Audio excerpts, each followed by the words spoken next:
জনসমাবেশ হয়েছে।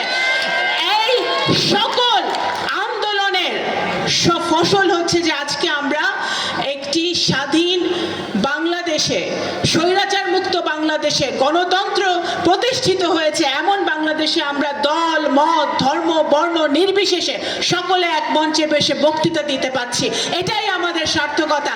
এই 17 বছরে যারা জান দিয়েছে, প্রাণ দিয়েছে, জুলাই যোদ্ধাদেরকে আমি আজকে এই পোডিয়াম থেকে, এই প্ল্যাটফর্ম থেকে সকলকে সালাম জানাচ্ছি। কারণ ওনারা যুদ্ধ না করলে 17 বছরে যে আমাদের নেতা কর্মীরা যদি জেল না খাটতো, মিথ্যা মামলা না খেত, প্রাণ না দিত, নিজের পরিবারকে ছেড়ে জঙ্গলে না থাকতো, মাঠে ময়দানে না থাকতো, তাহলে আমরা এখানে আজকে বসে থাকতে পারতাম না। সুতরাং প্রত্যেকটা নেতা কর্মীকে আমি আজকে স্মরণ করি।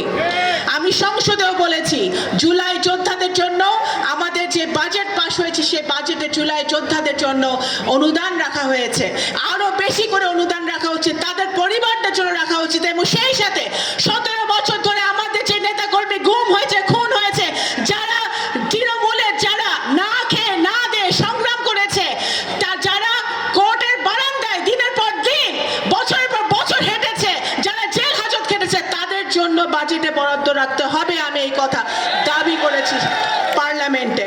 টেকনিকে পাশ হয়েছে, মাননীয় প্রধানমন্ত্রী সেটা অনুমতি দিয়েছে, পদ্মা ব্যারেজ হবে।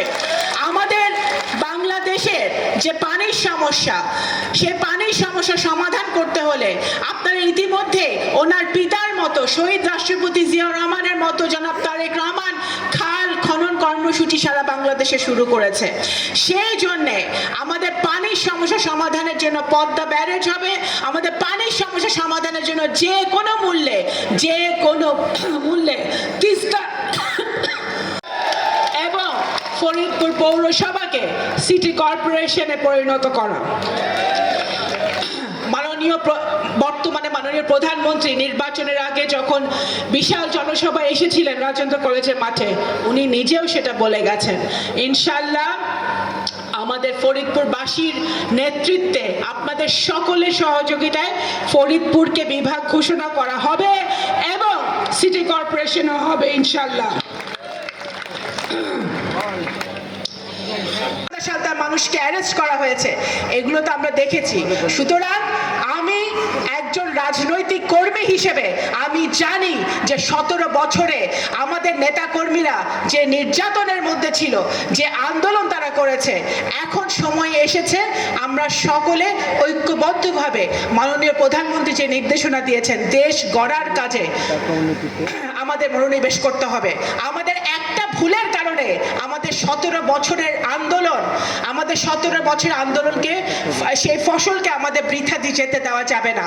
আমাদের যে কোনো মূল্যে দুর্নীতি থেকে দূরে থাকতে হবে, যে কোনো মূল্যে চাঁদাবাজি থেকে দূরে থাকতে হবে, যে কোনো মূল্যে আমাদের মাদক বিরোধী সমাজ গড়ে তুলতে হবে, মাদক মুক্ত সমাজ গড়ে তুলতে হবে।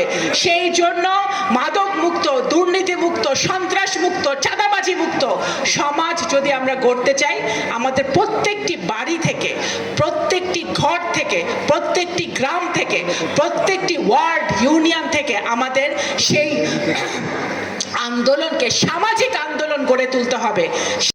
তারা সেই সমস্যার সমাধান হচ্ছে না, তারা পেঁয়াজ অনেকেই দেখা যাচ্ছে তারা ফেলে দিতে হচ্ছে। এই পেঁয়াজ চাষিদের জন্য বর্তমানে কৃষি মন্ত্রণালয় এবং বর্তমান সরকার মাননীয় প্রধানমন্ত্রীর নেতৃত্বে পেঁয়াজকে কিভাবে সংরক্ষণ করা যায় সেটার একটা প্ল্যান আমরা তৈরি করা হয়েছে।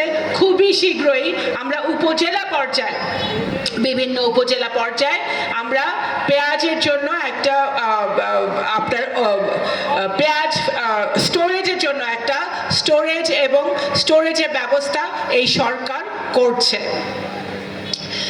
গেটওয়ে আপনারা বলেছেন, এই ফরিদপুরে একটা বিশ্ববিদ্যালয় খুবই প্রয়োজন। অবশ্যই এই বিশ্ববিদ্যালয়ের দাবি আমরা সকলে, আমাদের যে 4 জন সংসদ সদস্য আছে সকলে এই বিশ্ববিদ্যালয়ের দাবি তুলেছেন।